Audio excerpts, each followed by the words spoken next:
निगरान वफाकी वज़ीर दाखिला सरफराज बुगटी ने कहा कि आर्मी चीफ की वाज़ेह हिदायत है, जो स्मगलिंग में मुलविस होगा उसका कोर्ट मार्शल भी होगा और वो जेल भी जाएगा। फौज अपने एहतिसाब के निज़ाम को 9 मई के वाक़यात के खिलाफ कार्रवाई में साबित कर चुकी। स्मगलिंग ऊंटों पर नहीं, ट्रकों के जरिए सिक्योरिटी एजेंसीज की नाक के नीचे होती है। स्मगलिंग में सियासतदानों और सरकारी अफसरान के नाम भी हैं। तहकीकात में कुछ निकला तो सामने लाएंगे। ये स्मगलिंग जितनी भी हुई है ये कोई ऊँटों पे नहीं हुई है। ये स्मगलिंग जो है वो ट्रकों पे हो रही थी और उसमें जो भी लोग थे, क्योंकि पाकिस्तान की फ़ौज के जो आर्मी चीफ हैं उन्होंने बड़ा क्लियर कट अपने लोगों को कह दिया है। मैं उस मीटिंग का हिस्सा था जिसमें बड़ी वाज़ेह डायरेक्शन थी कि न सिर्फ कोर्ट मार्शल होंगे बल्कि वो लोग जो इस तरह के प्रैक्टिसेस में इन्वॉल्व होंगे उनको जेल भी भेजा जाएगा। तो उनकी अकाउंटेबिलिटी जो है वो उसका, क्योंकि तरीक़ाकार वो पब्लिक होता नहीं है तो इसलिए हमारे नॉलेज में नहीं आता है, लेकिन फ़ौज की अपनी एक अकाउंटेबिलिटी है और वो अकाउंटेबिलिटी ना सिर्फ हमने यहाँ देखी, हमने 9 मई में भी देख ली है। निगरान वज़ीर दाखिला सरफराज बुगटी ने कहा है कि अगर नवाज शरीफ वतन वापस आकर सियासत में हिस्सा लेना चाहते हैं तो ये हौसला अफजा बात है। नवाज शरीफ तो वो लीडर हैं जो बेटी समेत जेल जाने के लिए आ गए थे। वतन वापसी पर नवाज शरीफ के साथ कानून के मुताबिक सलूक होगा। मियाँ साहब अगर आना चाहते हैं, वो पाकिस्तान की पॉलिटिक्स में हिस्सा लेना चाहते हैं, ये इनकरेजिंग है। मैं नवाज शरीफ तो वो लीडर हैं जो बेटी समेत खुद जेल जाने के लिए आ गए थे। अगर उनको जेल जाने का खौफ होता तो वो बेटी समेत, जब उनका बदतरीन मुखालिफ इधर वज़ीर आज़म था तो वो उस वक्त भी आ गए थे। तो कानून जो है वो कानून के मुताबिक देखेंगे। किसी भी शहरी को हम कानून के मुताबिक ही ट्रीट। मुस्लिम लीग नून के सदर शहबाज शरीफ ने कहा कि 21 अक्टूबर को नवाज शरीफ का फ़कीदुल मिसाल इस्तकबाल होगा। 21 अक्टूबर पाकिस्तान की तारीख का यादगार दिन बनेगा। जैसे पिछली बार लोड शेडिंग ख़त्म की थी, इस बार माशी बदहाली का खात्मा करेंगे। नवाज शरीफ की क़यादत में इत्तेहाद, अमन और तरक्की को कौमी एजेंडा बनाएंगे। लाहौर में पार्टी के साबिक अरकान कौमी सूबाई असम्बली और टिकट होल्डर्स के इजलास से खिताब में उन्होंने कहा कि नवाज शरीफ बहादुरी, जुर्रत और तरक्की का नाम है।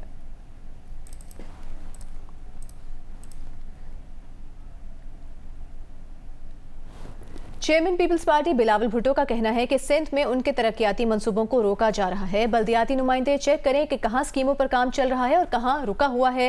मसाइल हल न हुए तो अदालत से रुजू करेंगे। मीडिया से गुफ्तगू में बिलावल भुट्टो ने कहा कि कोई हल्का बंदियों की बात करता है, कोई कहता है मौसम ठंडा होगा। सिर्फ पीपल्स पार्टी वाहिद जमात है जो चाहती है कि इलेक्शन वक्त पर हों। इलेक्शन की तारीख तक चैन से नहीं बैठेंगे।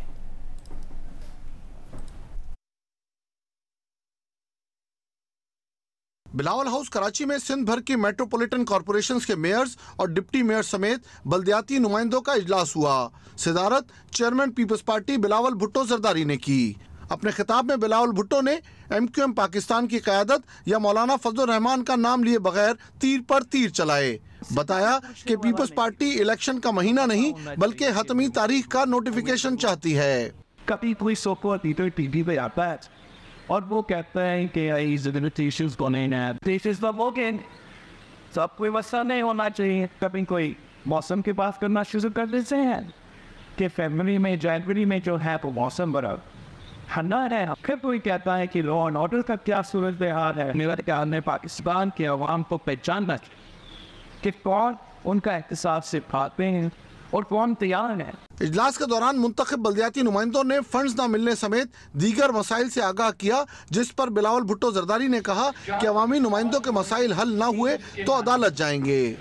ऑनगोइंग स्कीम्स का मतलब ये है कि बजट से पास हुआ है, चाहे वो प्रोविंशियल बजट पास हुआ हो या आपका अपना लोकल बजट पास हुआ है, वो ऑनगोइंग स्कीम्स। मैं नहीं चाह रहा कि हम मजबूर हो इन इश्यूज को अदालत में होना। मैं चाहूँगा कि आप पहले इलेक्शन कमीशन से राब्ता करें, अपना जो सूबाई हुकूमत है उनसे राब्ता किया जाए ताकि हम इन चीज़ों का हल निकाल सकते हैं। बिलावल भुट्टो जरदारी ने खबरदार किया कि निगरान सेटअप में अगर कोई समझता है कि वो मजे करेंगे और इन्हें कोई पूछने वाला नहीं तो वो याद रखें कि बिलावल भुट्टो है जो इनसे जरूर पूछेगा। कामरान रजी, जियो न्यूज़, कराची। साबिक वज़ीर दाखिला और मुस्लिम लीग नून के रहनुमा एहसन इकबाल ने दावा किया है कि 2017 के फैज़ाबाद धरना मुआहदे में जनरल फैज़ हमीद खुद इसरार करके शामिल हुए। प्रोग्राम कैपिटल टॉक में गुफ्तगू करते हुए मुस्लिम लीग नून के रहनुमा का कहना था कि धरना मुआहदे में वो और उस वक्त के वज़ीर आज़म शाहिद खाकान अब्बासी इस हक़ में नहीं थे कि जनरल फैज़ हमीद इस मुआहदे पर दस्तखत करें। मगर जनरल फैज़ हमीद ने इसरार किया कि अगर उन्होंने इस मुआहदे पर दस्तखत ना किए तो तहरीक लब्बैक इस मुआहदे को तस्लीम नहीं करेगी। जब फिर ये मुआहदा सारा हो रहा था तो मैं प्राइम मिनिस्टर से इन टच था, तो मैंने प्राइम मिनिस्टर से जब ये पूरी इबारत बताई तो शायद खाकान अब्बासी साहब ने भी कहा कि बेहतर नहीं लगता कि जनरल साहब इसे साइन करें। मैंने भी फिर उन्हें कहा, मैं कहा जनरल साहब ये आपका ये एक पॉलिटिकल डॉक्यूमेंट है, इसके ऊपर आपका दस्तखत होना कोई मुनासिब नहीं लगेगा।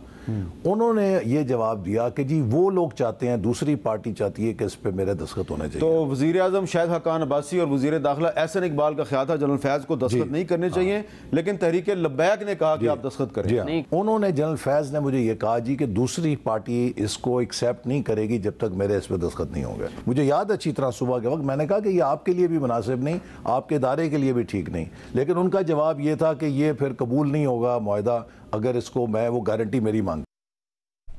विफाकी काबीना ने लेफ्टिनेंट जनरल मोहम्मद मुनीर अफसर की बतौर चेयरमैन नादरा तैनाती की मंजूरी दे दी। काबीना ने वजारत खजाना की सिफारिश पर समिट बैंक लिमिटेड का नाम बैंक मुकरमा लिमिटेड रखने की मंजूरी दे दी। काबीना ने पाकिस्तान और इक्वाडोर के दरमियान मुआहदे की और सऊदी एजेंसी तकामुल और national vocational and technical training commission में मुआहदे की मंजूरी भी दी। निगरान वज़ीर आज़म अनवारुल हक काकड़ ने कहा कि हुनरमंद अफराद के बैरून मुल्क रोज़गार के मौके बढ़ाने के इक़दाम किए जाएँ। अफरादी क़ुव्वत को असली तकाज़ों के मुताबिक बनाने के लिए जंगी बुनियादों पर काम किया जाए।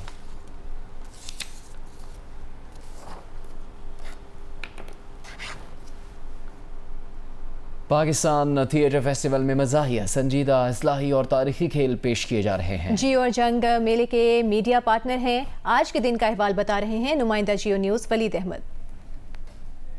पाकिस्तान थिएटर फेस्टिवल में तकरीबन 30 खेल हो चुके हैं। आज शब बखैर माँ के नाम से खेल पेश किया जा रहा है, जहां पर फैमिलीज आ रही हैं, कपल्स आ रहे हैं। हमारे साथ एक कपल मौजूद है, उनसे उनका एक्सपीरियंस जानते हैं। ये बताइए, एक फेस्टिविटी है, एक मेला लगा हुआ है, तो कैसा महसूस होता है यहाँ पर? बहुत अच्छा महसूस हो रहा है, क्योंकि हमारे शहर में बहुत कम मौक़े ऐसे हैं कि जिसमें हम हर एज ग्रुप के लोगों को एक ख़ास किस्म की एंटरटेनमेंट प्रोवाइड कर सकें। तो आई बिलीव कि ऐसी चीज़ें होनी चाहिए। एक थिएटर का मेला लगा हुआ है और आज हम शब बखैर माँ देखने आए, and I feel that it will be a great experience. I would really say that it's one of the wonderful together time we are spending and we are really enjoying it. Vegas में और दुनिया भर में ये सारी चीज़ें बहुत आम है. In our country, in our city ये बहुत नायाब मौके होते हैं. तो I would encourage every happy couple and unhappy couple to be here, and it will be giving them the chance to be happy together. जो खुश नहीं है, अगर वो खुश होना चाहते हैं तो यहाँ पर आएँ। बड़ा कम ऐसा मौका मिलता है कि एक साथ फैमिली के साथ वक्त गुजारा जाए। अब सिर्फ 5 खेल बाकी रह गए हैं। अगर आपने आर्ट्स काउंसिल कराची का रुख अब तक नहीं किया है तो पाकिस्तान थिएटर फेस्टिवल आइए, क्योंकि सिर्फ 5 खेल बाकी हैं। टिकट खरीदिए और फ़ौरन पहुँचिए यहाँ पर। JUI के सरबराह मौलाना फजल रहमान ने कहा है कि पसे पर्दा कोई और होता है, मगर सियासतदान हमेशा आवाम के निशाने पर होते हैं। खुशाब में खिताब करते हुए फजल रहमान ने कहा, अब हमें वोट को एक नए जाविये से देखना होगा। बहुत हो चुका, अब असरनौ एक नए जाविये से हमें सोचना पड़ेगा।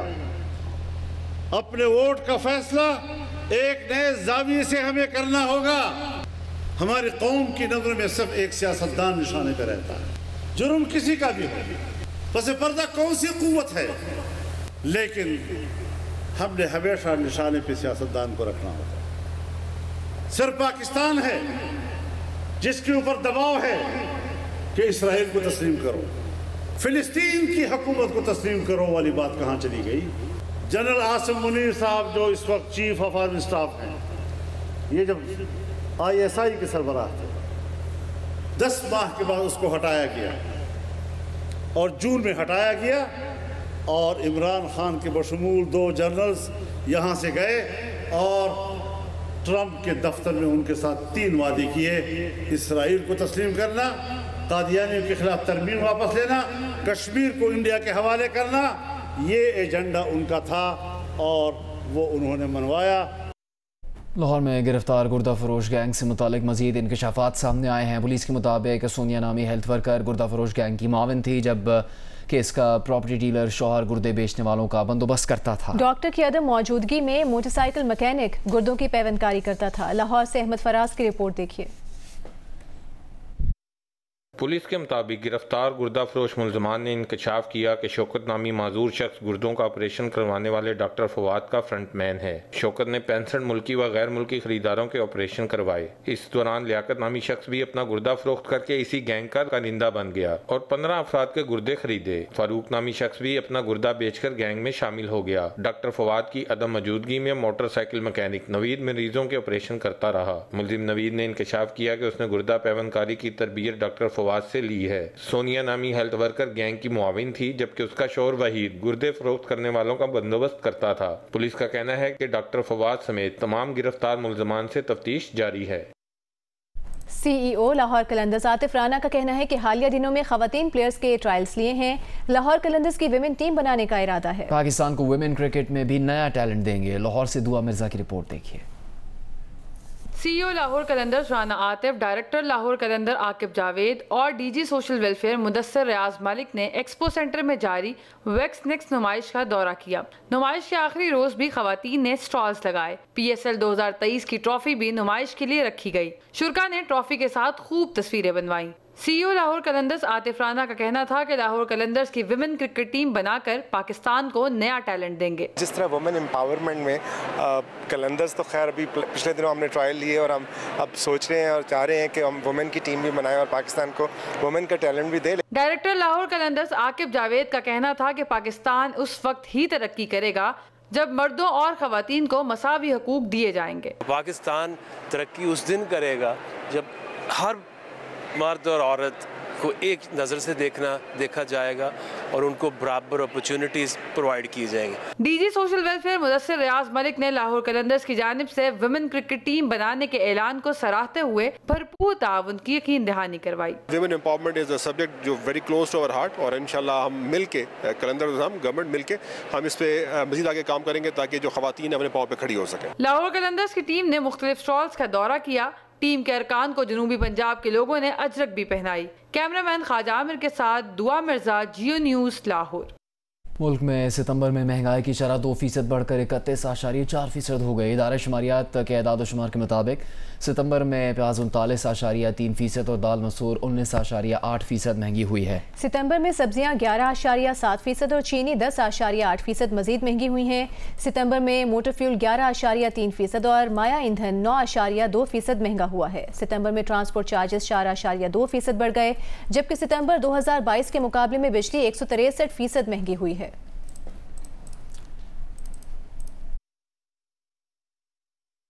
सेनेटर रज़ा रब्बानी ने कहा है कि मुल्क में फ्री इलेक्शन के लिए सब जमातों को बराबरी के मौके दें, किसी सियासी जमात पर पाबंदी ना हो, इस्टेब्लिशमेंट सियासी इंजीनियरिंग ना करे। नौशीन यूसुफ की रिपोर्ट देखिए। सियासी इस्तेहकाम और माशी बहाली पर कॉन्फ्रेंस में इज़हार ख्याल करते हुए सेनेटर रज़ा रब्बानी ने कहा कि मुल्क में इलेक्शन होंगे, लेकिन इसलिए नहीं कि जमहूरियत से मोहब्बत है, बल्कि इसलिए कि निगरान हुकूमत तवक्कुआत पर पूरी नहीं उतरी। Number 2, no political party should be banned, and number 3, that the Pakistani establishment should desist from political engineering. Ehsan Iqbal ने कहा कि पाकिस्तान ने अगले 3 साल में $70 अरब से ज्यादा कर्जों की अदायगी करनी है। इसका एक रास्ता है कि हम बरामदात से कमाएं। एक एक्सपोर्ट एमरजेंसी नाफिज करके अपने एक्सपोर्टर्स को फैसिलिटेट कर रहे हैं। Every trader, every businessman in Pakistan should pick up a briefcase, put in the samples and go out in the international markets.